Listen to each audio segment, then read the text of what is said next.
Lesson 5. We have the last of the yamas. Aparigraha. Aparigraha, maybe you can feel. Graha. Graha means grabbing. The subject is non-desire. It's about desire. We live in a society where desire is very strong because there are so many goods around us. People are wealthy, society is wealthy, there are many consumer goods in the shops everywhere, and we always want something. When we want something and we can't get it, we become very nervous. So that is why this subject is important. It's not that desire is a bad thing. Because of desire we are alive. Because of desire we eat when we are hungry. Because of desire we drink when we are thirsty. But the problem with desire is the same as with the other subjects that we discussed so far. When we are not conscious of it, it causes trouble. It blocks our energy, it leads us to be unhappy, but very much in relation to the world around us, to the people around us, it causes conflict. When somebody is very greedy, you feel that. And it is not a good feeling, it's a nasty feeling, it's an ugly feeling. Then people who are not in control of their desire, they get what they want, violating non-violence, truthfulness, non-stealing, and brahmacharya, chastity. So there's a very logical build-up. Non-violence is the most important yama because everything else starts with that. But the further you move along the yamas, you see that the next yama, when violated, involves the one that comes before it. So non-desire is the cause of the violation of all the other yamas. When we really want something and we can't control our desire, we commit violence. We will lie and cheat, and we will not portray proper chaste behavior in terms of controlling our desires. So it is a shortcut. When we are controlled by desire and we want to quickly obtain the object of our desire, which can be material, it can be a good, it can be a nice handbag or a car, but it can also be immaterial good, like a position, like a promotion at work, or when you're in school to have the highest grades. When we are not in control of desire and we pursue what we want to have, we take a shortcut. As a result of the shortcut, we violate non-violence, non-lying, non-stealing, and unchaste behavior. All come into play, and as a result, it will lead to lots of conflicts with the people around us.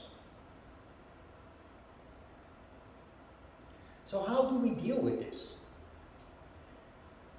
Non-desire, I already mentioned that desire is not a bad thing. It is human.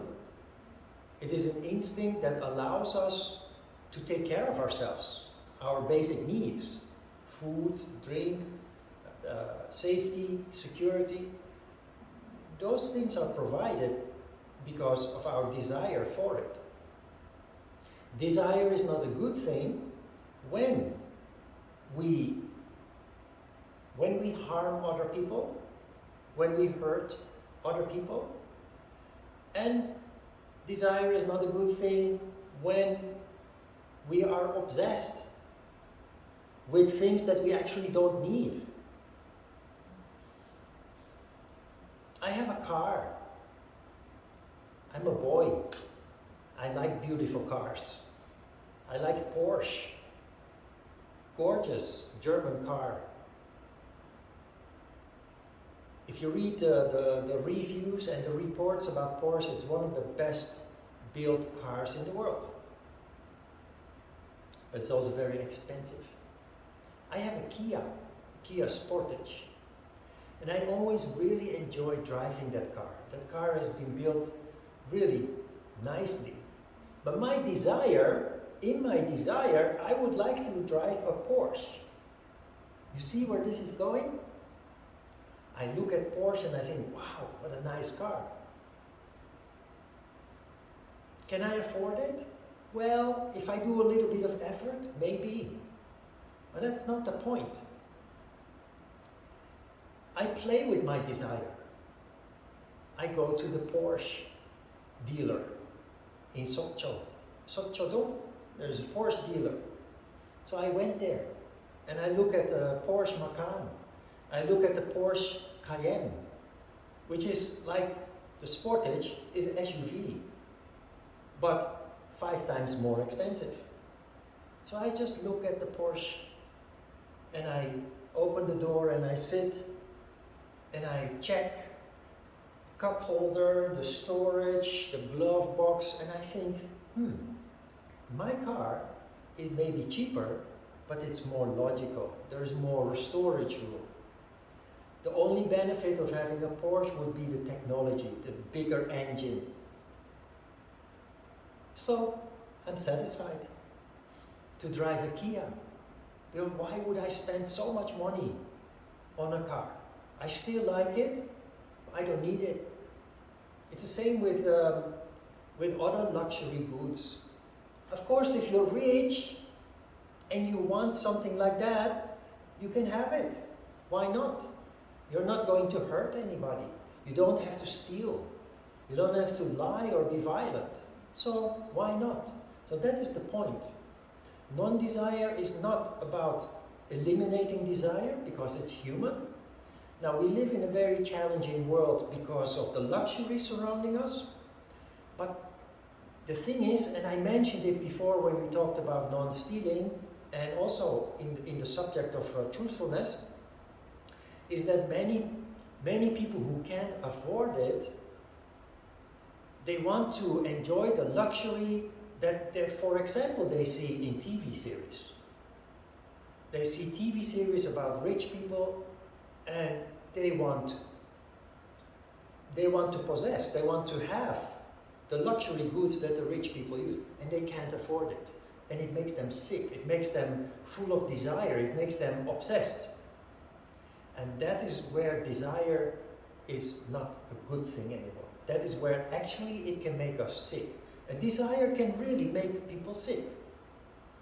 We are talking about material goods here now, but desire is also a need for love, a need for attention, a need for care. And babies that are being neglected, that don't receive any love, they can get sick just because they have a strong need, a strong desire to be cared for, to be loved. Same with my dogs. Pada and Bobby were born together. They lived together for 1 year and then they were separated. They missed each other. So Pada ran away from his new home. After only 4 days, he ran away because of desire. He needed to be with Bobby again. So he ran away, very dangerous, through the streets, crossing big roads. Bobby, on the other end, she became depressed. And she didn't eat anymore, and she became rebellious and didn't cooperate with the staff of the animal shelter anymore. And when I found Bobby she was so emaciated. You know what emaciated means? So tiny. Because she didn't eat anymore. It was very tiny. And she was almost about to die out of desire because she missed pada. Bringing them together again, they started eating well again, and now they're very happy and very healthy. So desire is a human need. To fulfill desire is a human need. But the warning here is to be careful, to be conscious of desire, especially when it comes to non-essential needs. The need for luxury, the need for material goods that they can make us, they can be helpful in life, but they can also become a big burden. If I insist on having a Porsche, if I really want to, I can. I can go to the bank, have a loan. I can sell my old car and use that money also. But then, what do you have? You have a car that costs a lot of money in maintenance. Maintenance of Kia or Hyundai or a Toyota is not so high. It doesn't use so much gasoline. And when something breaks, like some of an engine part or other, you need new brake pads, it's cheap to replace. But when you have an expensive car, like a Porsche or a Lamborghini, and you have some repair, it's very expensive. Then insurance also very expensive. So these are costs that continue to come time and time again. So it just becomes a big burden, and it will, while in the beginning you may feel happy about having it, it will very quickly become something that makes you worry every day because of the high cost that is involved, not only in buying it, but also maintenance. So when we deal with desires, how do we deal with desires in a proper way, in an appropriate way? That is to replace wanting by wishing. You understand the difference between wanting and wishing? Wanting is something very direct, and it makes you restless, and it makes you impatient, it makes you unhappy. Or, in case you follow up on the wanting, you violate the 4 previous yamas and you end up having conflict. Wishing, however, is something that you do in your heart. Wanting is in your head, is a mental activity. I want to have something. But wishing is not a thought, it's a feeling. A feeling in your heart. And in your heart, there is patience. In your heart, there is insight that makes you understand that if you want something, there is a process that you cannot skip. If you skip the process, it becomes greed, and you commit violence and lying and theft and unchaste behavior. Unchaste behavior because this also applies to our sexual desires or our need to be with somebody. If you skip the process, the proper process, you violate those principles. You take a shortcut, you may get what you want, but it leads to a lot of, it leads to problems, it leads to suffering, it leads to conflict. And often we lose quickly what we obtained. When we obtain things through strong desire, without following the proper steps to obtain it, taking shortcuts, violating the principles, the yamas, we often lose in the short term the object of our desire, the object that we obtained. Wishing is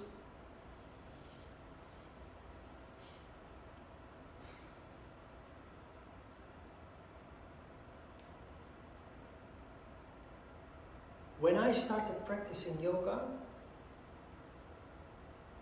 1 year after practicing yoga and developing as a result of yoga practice, I then became very interested in martial arts. So I started practicing Hapkido in Amsterdam. At that time, people did not know much about Korea. These days, everybody knows about Korea. And Korea also knows everything about the outside world. So, because I started practicing Korean martial arts, I became interested in Korean culture, Korean food. So I would go, at that time there were 2 Korean restaurants in Amsterdam, so I would go to the restaurant once a month or so and have a nice Korean meal. I would go to the library and find information about Korea as a country, the culture of Korea, the history of Korea. I would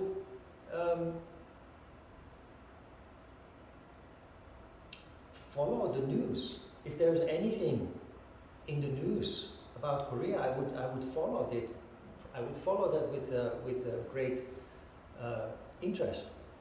So slowly something started to grow in me. And after 1 year practicing Hapkido with a Dutch Hapkido teacher, a Korean kwanjangnim came to Amsterdam to teach us Hapkido. So our Korean kwanjangnim stayed in Amsterdam for 2.5 years, and then he left. He went back to Seoul because he has his family here. But after 2.5 years, I felt I'm not ready yet, I'm not done yet.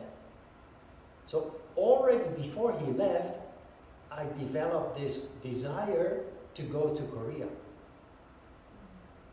But it was not just a desire, it was something deep inside my heart. Now this is what happened, and it will show you the difference. Because several of my Hapkido buddies, who were just as interested in Hapkido, but also Korea and Korean culture, as I was, they, of course, were also very disappointed that our Korean teacher left. So they also had this desire to go to Korea and continue practicing Hapkido and visit Korea and travel around. So there were about 6 or 7 Hapkido, 1 girl, 2 girls, and about 5 or 6 boys. And within 1 year after our Korean teacher leaving, they went to Korea. They gathered the money that they had, they bought a ticket, and they went to Korea. One had to come back after 4 months because he had no money anymore. Another one had to come back after 6 months with no money anymore. Only one person succeeded to stay for 1 year, then he got his black belt. So what they did was they followed their desire. They had no patience, they had no plan. They just took the money from the bank that they had, and one had some more money than the other, so one stayed for 4 months, another one stayed for 6 months. Only one stayed for 1 year. So I was very sad. I was very sad because I saw all my friends go to Korea and I wanted to go too. But I thought, I'm not ready. I'm not ready. If I go, I want to stay at least 2 years. At least. So I need money. So I started saving more money. But I also thought, if I go to Korea, maybe I can earn a living, so I can stay longer. Then people said, when you go to Korea, you can teach English. But I thought, I don't like teaching English. That's not my thing. But I love yoga. And yoga, you can teach anywhere in the world. In Korea, or in Africa, or in Europe. People like yoga. And you can teach in English most of the time. So I thought, I have to finish my education in yoga. I was in a 7-year program studying yoga. So I thought, I have to finish. I can't go before 7 years. I finished. Then I also thought, if I am going to run a business in Korea, as a yoga teacher, maybe I will have a yoga studio. I have to know how to run a business. So I went to school at night. In the daytime I worked to save money. At night I went to school and I studied business administration and economy, business economy and general economy. I started preparing. So the other Hapkido friends, they went very quickly, no plan, not enough money, and they had to come back. And when they came back, they just had to go back to their old life. I went to Korea. After 6 months, I started teaching yoga, but it took me 9 years to prepare. They all went within 1 year. They all went. And I was really sad that they could go and I couldn't go. Later, only later, I realized the difference. They followed their greed from their belly. I want to go to Korea, I want to go to Korea, let's buy a ticket and go. And they did. I wanted to go to Korea, but I think several steps ahead. If I go there, then what? I have to be prepared. So I started preparing. It took me 9 years to prepare. So, 9 years, I carried my wish in my heart. I was dreaming about going to Korea. Not just wanting, but dreaming. And it made me feel good. I worked hard, and people always complain when they work hard. I didn't complain, because I was happy, because I had a dream. And I manifested my dream. I not only came to Korea, but I stayed. And I built my yoga school, and I did everything that I wanted to do. That is a big difference. It is because of yoga that I have this ability to follow my heart. So that is the difference between wanting, which is a shortcut, is very quick, and wishing. Wishing is in your heart. When you're in school, your teacher is telling you something about a subject, and sometimes your eyes go to the window, you're just looking out the window, and you feel something in your heart. And you're dreaming about something, about your future. But you know that it will take a lot of time. That is the difference. Also very important, what I learned throughout the years. What I want is not important. What I want in life is not important. Life is not about what you want. Life is about what you have to do. And I'll give you an example. When I came to Korea, after 4 years, I adopted a dog because the dog was pitiful. 2 years later, I adopted another dog. So I had 2 dogs. So I cared for them very well. At the same time, I worked hard teaching yoga here and there and everywhere. Then I had my own yoga studio in Itaewon. Then I came to Yoido, River Tower next to the Yuxan building. But sometimes I wanted to be free. Because my dogs need me. And I had to go back to the Netherlands because my family member passed away, so I had to bring my dog to a friend to take care of them.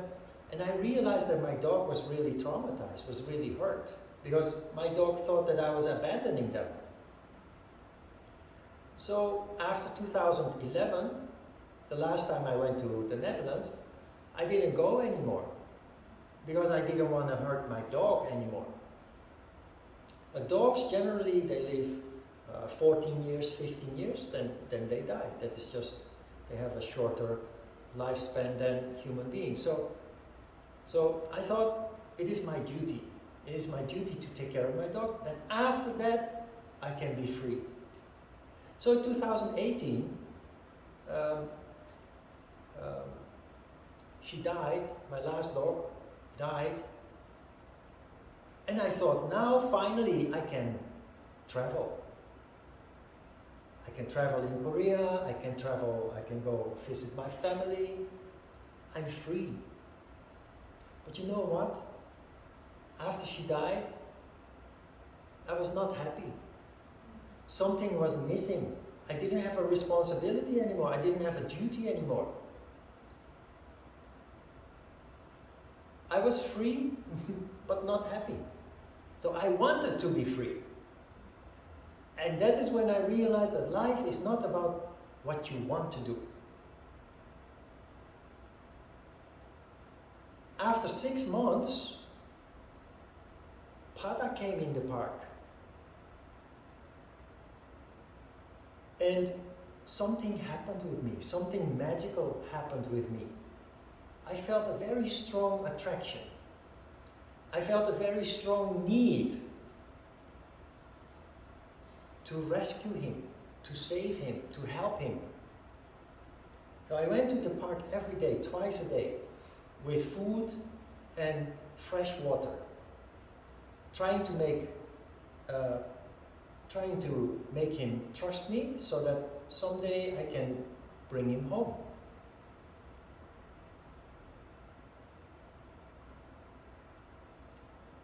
The feeling that I had was not just a thought. There were many people in the park. There is a dog community in the park. So everybody knew Pada. And everybody wanted to help. But nobody wanted to take Pada home. Nobody wanted to rescue Pada and take him home. They just wanted to give him some food, some snacks. But I really felt the need to bring him home. So now I brought him home. 3 months later, I brought his sister home. They are happy and I am happy, but I'm not free. I can't travel. Pada and Babi are very sensitive, and Pada is okay. I can bring him to a friend to be taken care of for a week if I go to the Netherlands, but Babi is unstable, very sensitive, scared. So I realized this is my duty, this is what I have to do. I'm not free, but it makes me happy. Every morning I wake up, I have a mission. When I didn't have a dog anymore, I have no children, so I didn't have a dog anymore. I wake up every morning and what am I going to do? Okay, I can do yoga. Okay, I can have breakfast. But there was no happiness anymore. There was no inspiration anymore. That is why I took a break from teaching for 1 year. I had no inspiration anymore. And when Pada came, I took 1 year to take care of Pada and Babi. They were stable. I started teaching again. And I was happy again. I was inspired again.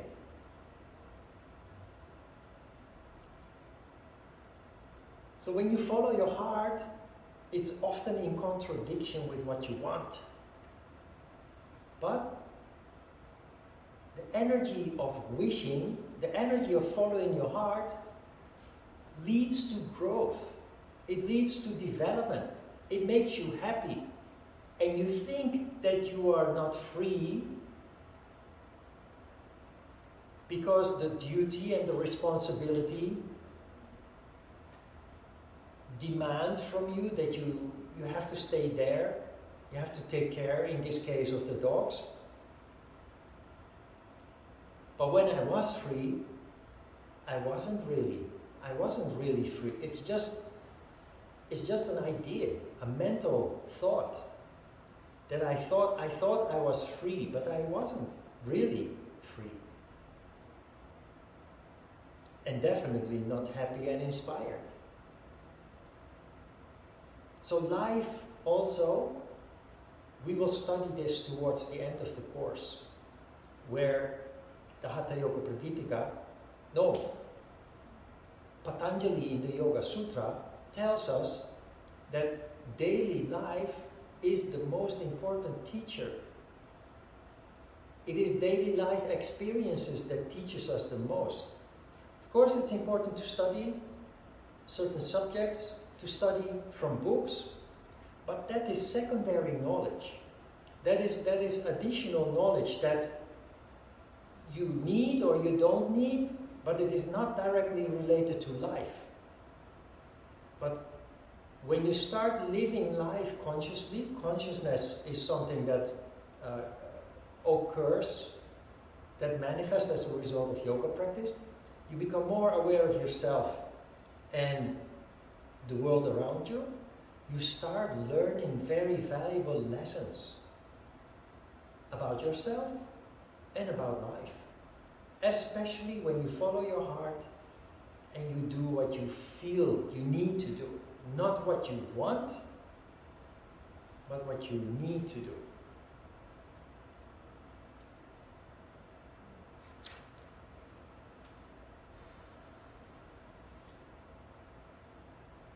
Also very important, because we have replaced wanting now by wishing, or at least I hope you will try to replace wanting by wishing. We know now that when you follow a wish, it takes time. We have to be patient. That is a time in which you may be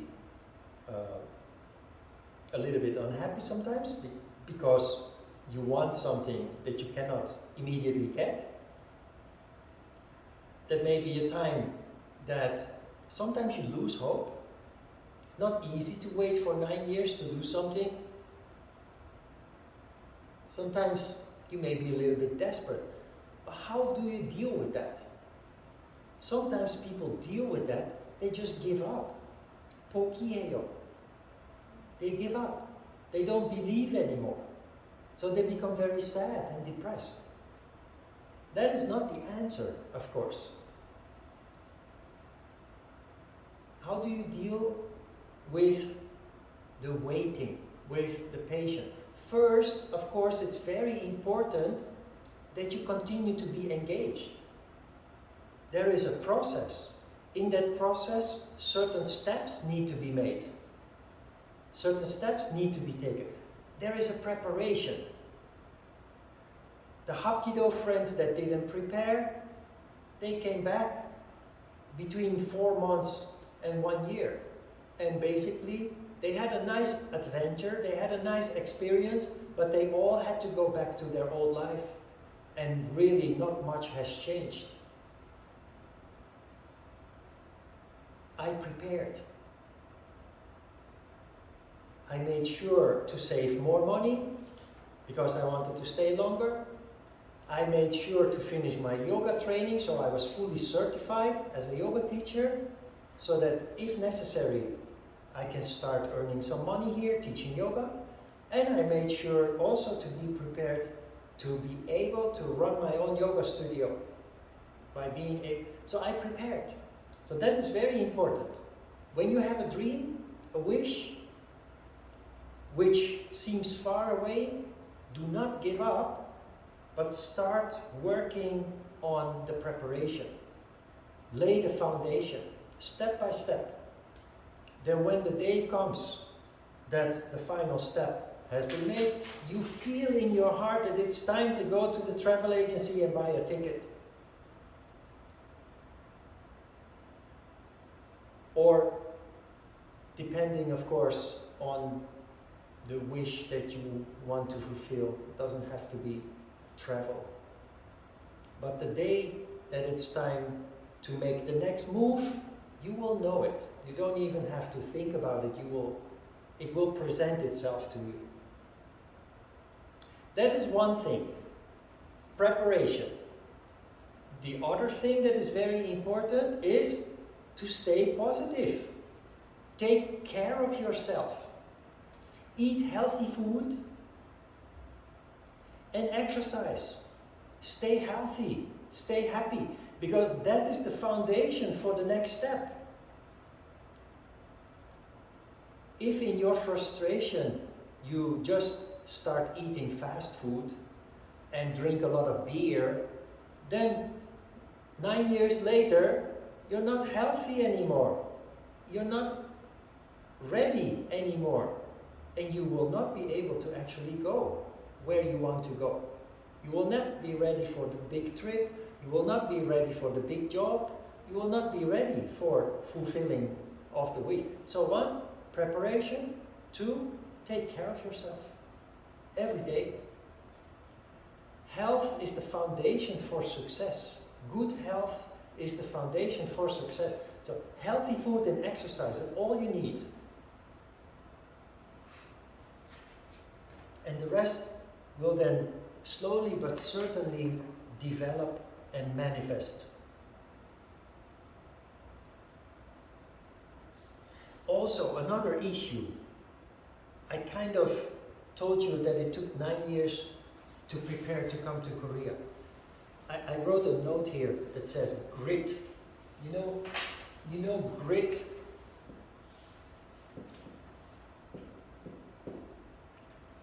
You know the word grit? People, we look at society and there are people, they are very successful. They are the president of a company. So they are rich, they have a big house, a big car. So when you're young, you look at successful people and you want to be successful too. Right? Everybody wants to. But what we forget is that always when we look at very successful people, they are not 20 years old. They're not 25 years old or 30 years old. They're always in their 40s, in their 50s. Why? Because they worked very hard for 20, 30 years to be successful. Every day.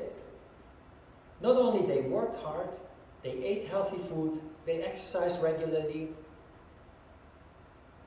they worked hard. Not for a week, not for a month, not for a year, no, for 30 years.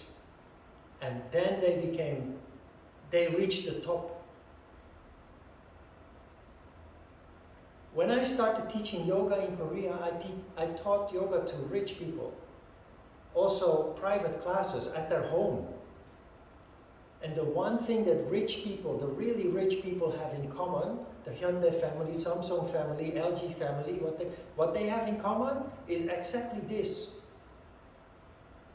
You think that because they are rich, they have a party every day, all day?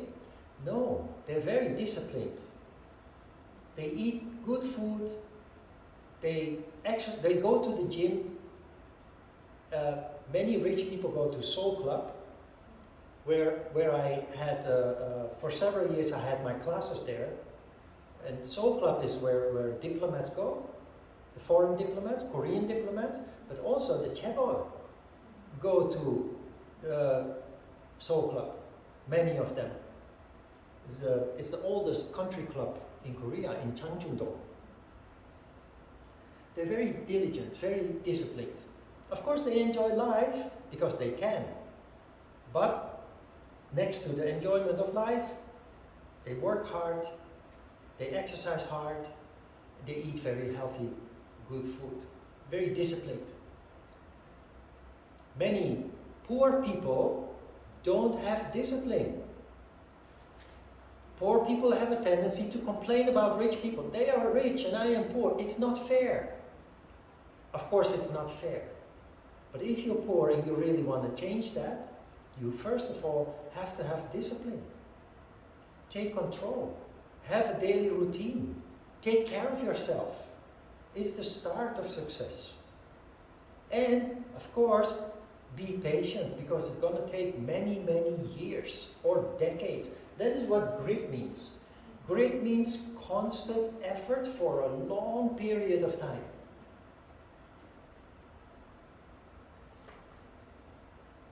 Keep believing in your dream.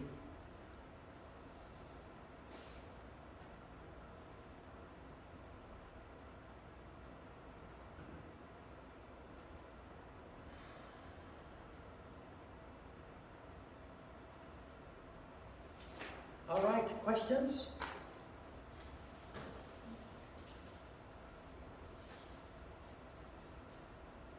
No questions? Let's have a short break, then we continue with asana.